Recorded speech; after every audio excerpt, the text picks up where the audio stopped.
嗨，大家好，我是躺平树，今天是2025年6月20号。这一期咱们继续聊一聊以以冲突央视报道据以色列军方19日消息，伊朗当天上午对以色列发动了新一轮导弹袭击，约有30枚弹道导弹射向以色列。伊朗伊斯兰革命卫队当天发表声明称，使用导弹和无人机打击了以色列特拉维夫和海法的反导防御系统等军事目标，还打击了以色列的一些军工中心。当天晚间以军对伊朗首都德黑兰发动新一轮空袭，伊朗防空系统启动，并对以色列的目标进行了拦截。总台记者独家视频显示，德黑兰上空传出多声巨响，也就是说以色列和伊朗双方继续在互相轰炸。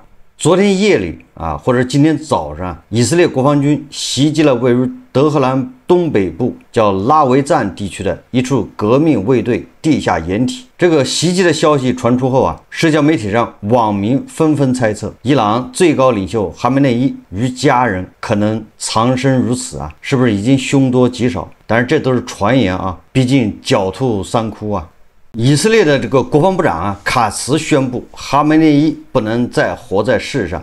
以色列与伊朗的这个战事到目前为止已经持续了1个多星期。以色列特拉维夫和海法等大城市遭到了伊朗的打击。以色列总理内塔尼亚胡发誓要报复。国防部长卡茨则表示，军方已获得指示，要达成消灭伊朗核计划及弹道导弹所有目标。伊朗精神领袖哈梅内伊绝不能再继续活在这个世上。关于这个哈梅内伊的这个死活的问题俄罗斯的口炮界的天花板梅德韦杰夫他居然警告他说所有人，包括扬言要针对哈梅内伊命运的以色列国防部长说，你必须明白，攻击核设施极其危险，可能导致切尔诺贝利悲剧重演。我能理解这个梅德韦杰夫此时此刻的心情对一国的领导人实施斩首，这个先河千万不能开这也一开，那梅德韦杰夫对吧，自身这个危险系数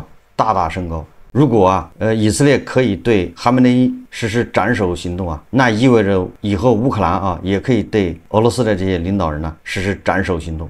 那梅德韦杰夫就是目标之一为什么这个俄罗斯的这些领导人那么害怕德国的金牛座导弹，就是害怕斩首行动。所以这个梅德韦杰夫这个警告以色列，你们不能这么干绝不能开。这个先例一旦开了这俄罗斯这尿不湿的用量那就飙升了。英国前首相约翰逊说他说对于哈梅内伊来说任何的制裁他都不会害怕，因为无论如何制裁都不会影响到他的生活水平，他最害怕的就是斩首行动。以色列轰炸伊朗为世界做出了巨大贡献，实际上这个道理同样可以用在俄罗斯的这些领导人身上。也就是说，对普京对梅德韦杰夫来说，他们根本就不怕什么制裁。美西方给俄罗斯的制裁据说有1万多项了，欧盟的制裁都是第18轮了，一点都不影响地保还有梅德韦杰夫他们的生活水平，也不影响他们吃鱼子酱喝伏特加他们最怕的就是斩首行动。比如说朝鲜司令官害怕制裁吗？对吧？全世界都在制裁他，影响他做迈巴赫了吗？一点都不影响。所以这个约翰逊说的非常有道理就这些领导人他们对制裁是不在乎的，丝毫不影响他们的生活水平，他们只对斩首行动恐惧。根据伊朗迈赫尔通讯社当地时间6月19日报道，伊朗最高领袖哈梅内伊的顾问叫拉里贾尼当天表示，任何关于伊朗投降的说法都是严重错误。拉里贾尼表示伊朗不寻求战争，但必须保卫国家并惩罚侵略者。以色列原以为可以在几天内迫使伊朗后退，但这一切并未发生。另一方面，在此前美伊谈判最后阶段，美国并非尝试解决问题，而是试图向伊朗强加特定要求。但拉里贾尼未透露美国在谈判中向伊朗强加何种要求。伊朗副外长叫加里布阿巴迪同一天警告美国不要直接介入以色列和伊朗之间的冲突，称如果美国决定介入冲突并支持以色列，伊朗将被迫动用必要的手段捍卫国家安全。这个伊朗人可以说说最狠的话，挨最毒的打。不过这个特朗普确实软了。特朗普雄起硬气还没有一天，主意又变了。昨天特朗普还说这个不排除啊要介入以以冲突啊，要派兵，甚至有媒体报道啊，这个特朗普已经授权美军啊对伊朗采取措施，只是等待时机。结果昨天晚上啊，这个白宫发言人卡罗琳·莱维特啊，他就对记者说啊，特朗普将在未来2周就美国是否对伊朗进行干预做出决定，因为他认为与德黑兰进行谈判的可能性很大。莱维特表示啊，总统始终对外交解决方案感兴趣，他是首要的和平缔造者，他是一位以实力实现和平的总统，因此只要有外交机会，总统总会抓住。最后啊，莱维特还补充了一句啊，说美国总统也不怕使用武力。大家看视频啊。Now, regarding the ongoing situation in Iran, I know there has been a lot of speculation amongst all of you in the media regarding the president's decision-making and whether or not the United States will be directly involved. In light of that news, I have a message directly from the president, and I quote, "Based on the fact that there's a substantial chance of negotiations that may or may not take place with Iran in the near future, I will make my decision whether or not to go within the next 2 weeks." That's a quote directly from the president for all of you today. 特朗普的这个口头禅啊，2周内决定，这个似乎咱们很熟悉啊。特朗普说2周内决定，是不是对俄罗斯施加更加严厉、残酷的制裁？结果啊，几个2周已经过去了，也没见特朗普啊对俄罗斯采取什么一丁点的措施。这一次对伊朗啊，又说2周内决定，这个我也能理解特朗普啊，就是美国是不是要介入伊朗这个？或者以军事手段介入啊，这个确实是比较矛盾的，对吧？民主党他们是反对的，上一任总统拜登就一直压着以色列，不让他动手。实际上，共和党内部恐怕也有分歧啊。从昨天啊，美国的媒体报道来看，这个特朗普他如果有心要以军事手段介入伊朗，他还真的只能打个闪电战，他想速战速决，所以他比较担心啊，就是第一目标就是要摧毁伊朗的这个核设施、核能力，能不能一击必中？如果说解决不了，那么他们要派地面部队，那这事就没完没了，恐怕短时间内啊解决不了，甚至有可能啊陷入一个战争的泥潭。这个对特朗普来说风险很高。就是特朗普现在啊，对吧？他不是要节约费用吗？到处省钱，他可不想花钱打仗。哎，他要出手的话也是快准狠。这个美军一出动啊，一打地面战争，那这个费用就海了去了。咱们不说结果啊。就这个费用，以特朗普的这个性格，恐怕他是不愿意接受。他在到处搞钱呢，到处还省钱，开源节流，他怎么会跑到伊朗去花钱呢？所以说啊，特朗普现在在犹豫，这个也能理解啊。首先是这个伊朗的这个核设施啊，它现在核心的那个核设施主要是在伊朗的南部山区啊，一个叫福尔多基地。这个福尔多核设施啊，可以说是伊朗最神秘的核设施之一，对吧？它那个选址啊极其特殊，在这个伊朗的南部的山区。最主要的啊，它的那个核设施啊，主要是藏在这个岩石层啊，这个就是地下呀90米到100米处，而且它上面据说啊有2米厚的钢板，再加上8米厚的这个钢筋混凝土，所以说一般的常规武器根本就没有办法对它造成损失，对它有影响。哎，也正因为这样啊，所以这个以色列他就不放心啊，他认为啊，你如果是个民用核设施，你用于这个民用的，那你为什么藏这么深呢？你藏这么深，那肯定有其他的目的，对吧？是要造核武器。根据国际原子能机构判断啊，从这个核材料的浓缩程度来看，说福尔多核设施的浓缩铀的丰度啊，现在已经能达到83%，距离用于生产核武器的90%啊，这个风度门槛仅一步之遥。所以啊，这一数据啊，让以色列如坐针毡，深感威胁巨大。也就是有情报机构显示啊，这个伊朗在这个核武器化呀，已经是在不可逆转。也就是说，它已经很快就要突破，就能造出核武器。所以这个以色列人是迫在眉睫啊。这个某种程度上啊，也能理解。有人老是骂这个犹太人、以色列人，实际上你看以色列那个国土狭小啊，缺乏纵深。你说常规武器吧，它还能扛一扛。你比如伊朗现在放导弹，人家还能扛了7、8天了。但是如果说你要核武器攻击，那以色列躲都没地方躲。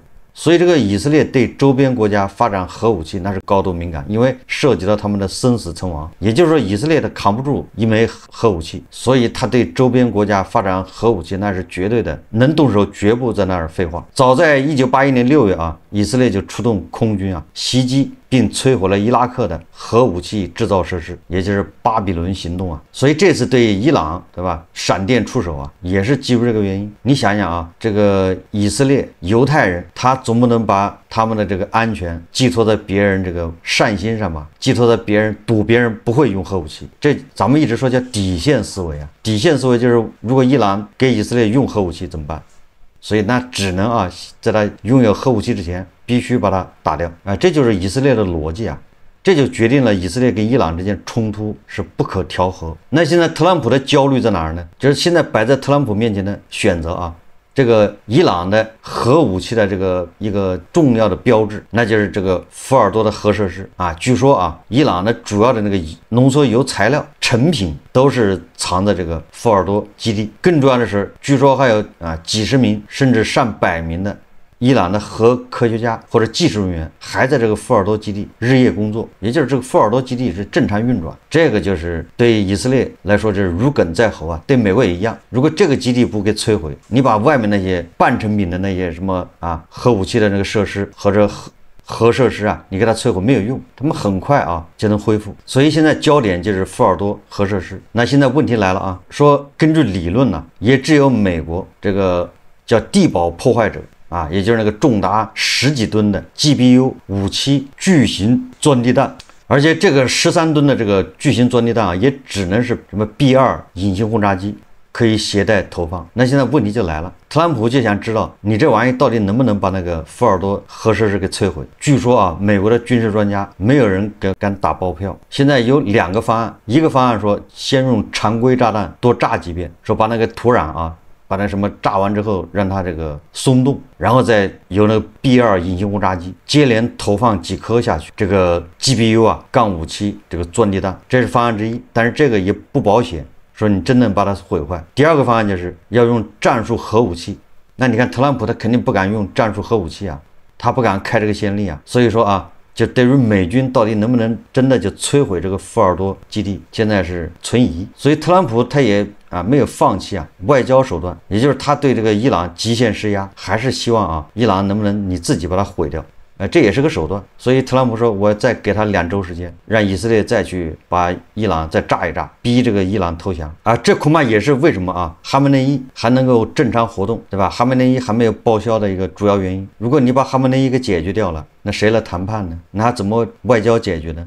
但是现在以色列人不干了，以色列人说他准备采用第3道方案，就是现在你美国不下场，因为以色列自己是没有这种巨型钻地弹即使有它不一定达到那个效果。所以以色列说了，他们要派特种部队去攻进这个福尔多这个核基地，然后从里面破坏，把关键设施给它炸掉。当然了，你说虽然以色列已经控制了伊朗的这个制空权，但是你要派这个特种部队过去，那个风险还是很大的，那也相当于死亡攻击死亡行动。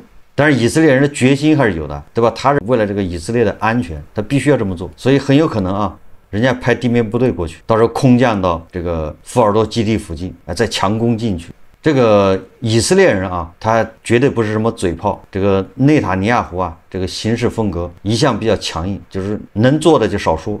几个月前以色列的地面部队成功潜入叙利亚，在一处地下导弹工程中埋设炸药，并将其引爆。这一行动展示了以色列地面特种部队作战能力和执行此类任务的可行性。当然了，伊朗你不能跟叙利亚去比，毕竟伊朗的这个伊斯兰革命卫队还没有崩盘，这个战斗力恐怕还是有一点的。所以说摧毁福尔多的这个地下核设施这个是决定了以色列这次行动成败的关键。如果福尔多这个核设施没有被摧毁掉，实际上就是以色列这次行动失败了。你炸得挺热闹，如果你不把它彻底解决掉，那反而激起了这个哈梅内伊就是伊朗这个神棍政权拥有核武器的决心，开弓没有回头箭。所以以色列最终选择派遣地面部队突袭福尔多核设施，这个恐怕是一个被迫之举但从现实情况来看，也是以色列为数不多的选择之一。以色列人不能把希望寄托在特朗普身上，特朗普是不靠谱那有人就说了那特朗普能不能先决定，对吧？让美军派出这个 B2 隐形轰炸机先去炸他2轮。如果摧毁不了，那以色列被迫派地面部队去。这个伊朗人已经放话了如果你美国介入的话，他就要攻击美国的这个目标，对吧？美国在中东地区的这些基地、这些军事资产，最终还是把你美国拖下水了。美国一旦拖下水，这个最高兴的人恐怕就是低保老人。因为这个普京啊，就希望中东越乱越好，中东越乱，他在俄乌战场上压力就越小，对吧？减轻了他的这个压力。普京啊，也是在中东啊制造一个陷阱，把美国陷进去。所以现在就看特朗普的决心了。如果仅仅是对吧，跟以色列一样不派地面部队，只是空中突袭轰炸，那你是没有办法把这个神棍政权呢给炸下台。那就看伊朗国内对吧，这些民众。我们再看看这个普京的态度啊。前2天啊，伊朗驻俄罗斯大使啊，专门用俄文呢发了一个媒体，发了个这个评论啊，意思就是哪个国家见死不救，伊朗人可全都看在眼里。这个伊朗驻俄大使卡泽姆贾拉利，他的原话是说，如今的伊朗正经历一段艰难的时期，在西方政府的支持和国际组织的不作为下，遭遇来自外部的侵略性攻击。艰难时期终将过去，而伊朗人民永远不会忘记现在与我们站在一起的人，以及那些无所作为、冷眼旁观的人。考虑到现在的时间背景啊，以及贾拉利驻俄大使的身份，然后又用的是俄文表态，所以这个肯定是给俄罗斯人看的。所以这个贾拉利啊，他这个说的话是针对哪个国家不言自明，就是不点名的啊，说这个俄罗斯忘恩负义。想一想对吧，俄罗斯你特别军事行动，你那个沙赫德无人机是谁给的，对吧？如果没有伊朗人的这个沙赫德无人机，大家也知道这无人机在战场上的作用，你俄罗斯是不是要吃亏？现在忘了伊朗了。然后在那个圣彼得堡什么国际啊什么经济论坛上，普京啊专门回应了贾拉利的这段话。当然了，他也不是直接点名啊。这个以色列啊轰炸伊朗以来啊，这个普京也就说了一些不痛不痒的话，口头啊谴责了以色列，说以色列违反国际法。当然了，这个普京啊谴责以色列，那也是属于高级黑啊。就是说其他的国家啊都可以谴责以色列，唯独俄罗斯没这个资格。普京啊还给特朗普打电话，说他愿意调解这个伊以冲突。据特朗普自己说啊，他回绝了普京，他建议普京啊，你先把俄罗斯的事情搞好，再想其他的，这个意思啊。所以普京前2天在这个圣彼得堡这个国际经济论坛上，他就说了，他说首先啊，伊朗并没有向俄罗斯求救，大概这个意思啊。第二个，他把锅甩到伊朗身上，他说去年还是前年，俄罗斯方面提议跟伊朗一起搞一个什么防御系统，但是伊朗人不感兴趣。言下之意就是啊，你现在挨以色列的炸，那是活该，对吧？我们一起搞一个防御系统啊，就是这个防空。那如果搞成了，以色列的飞机还敢飞到你伊朗上空吗？那伊朗的这个制空权那么容易丢掉吗？所以挨炸是活该。俄罗斯的好意啊，被你伊朗人拒绝了。第三个啊，普京就说了，俄罗斯跟伊朗之间签的这个全面战略伙伴关系啊，不包含这个军事条款，因为里面就是什么发展经济啊，什么反恐啊，唯一跟这个战略啊互相支持有关的就是一旦一个国家遭到别的国家的这个军事打击的时候，或者这个国家跟别的国家发生冲突的时候，那么俄罗斯和伊朗双方不能支持对方的敌人。你说这叫什么话？所以说啊，这个伊朗的神棍政权指望着俄罗斯帮他们，这个算盘是打错了。但是普京啊一定会利用这个机会搅浑水，这是肯定的。所以这个俄罗斯的外交部发言人扎哈罗娃他就已经说了，警告美国不要卷入这个伊以冲突。俄罗斯人呢是绝不可能做亏本的买卖，只有他利用你的份儿，对吧？你还想跟他占便宜，那就是做梦。欧洲是不是有个谚语啊，说你要跟俄罗斯人握手的话，你要注意一下你的手指是不是少一个。从这个俄罗斯和朝鲜还有俄罗斯和伊朗签的这个所谓的全面战略伙伴关系，这个就可以看出来啊，只有他占你的便宜的份儿。当初这个绍伊古啊，对吧，让这个去伊朗斡旋俄罗斯跟伊朗签这个战略伙伴关系这个协议的时候，好像当时我就说了，这个普京肯定是算到了以色列肯定要打击伊朗，美国最终是要介入。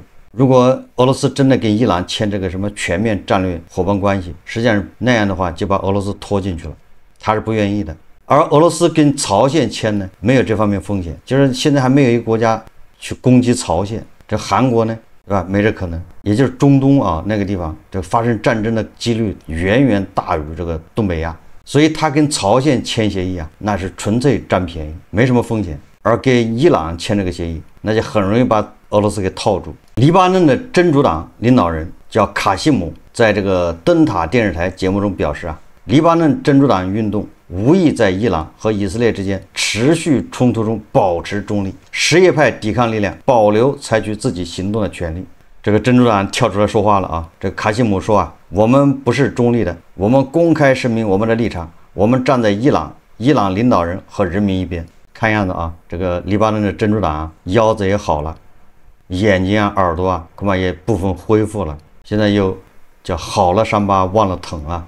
有人担心以色列啊扛不住，很多人在算以色列的这个防空导弹还有多少枚啊？有人说以色列只能坚持12天，我觉得这个都是杞人忧天啊，对吧？以色列现在考虑的是不是要派地面部队？伊朗对以色列的威胁啊，只有核武器啊，其他的都不在话下。伊朗现在能打到以色列的这个导弹是越来越少，伊朗的这个导弹发射系统随着时间的推移也会越来越少，因为这个以色列的这个战斗机啊，它就在伊朗上空盘旋呢，一发现一露头，它就把你打掉了。也就是说啊，以色列成本是极低的，而伊朗人的成本是特别高啊。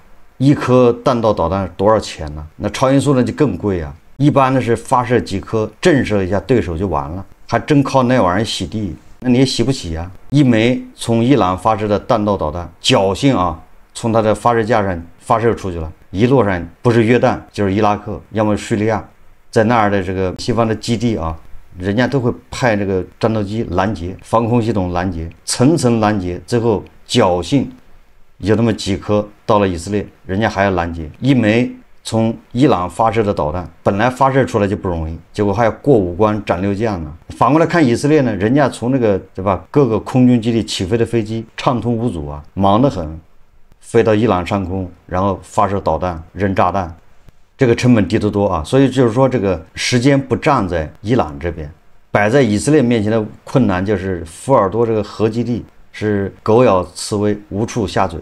那还有一个就是看看伊朗人民啊，对吧？会不会有一些变化？好，我们这期节目就聊到这里，感谢大家收看。如果喜欢我的节目，欢迎订阅转发，也可以在下方留言评论，谢谢大家。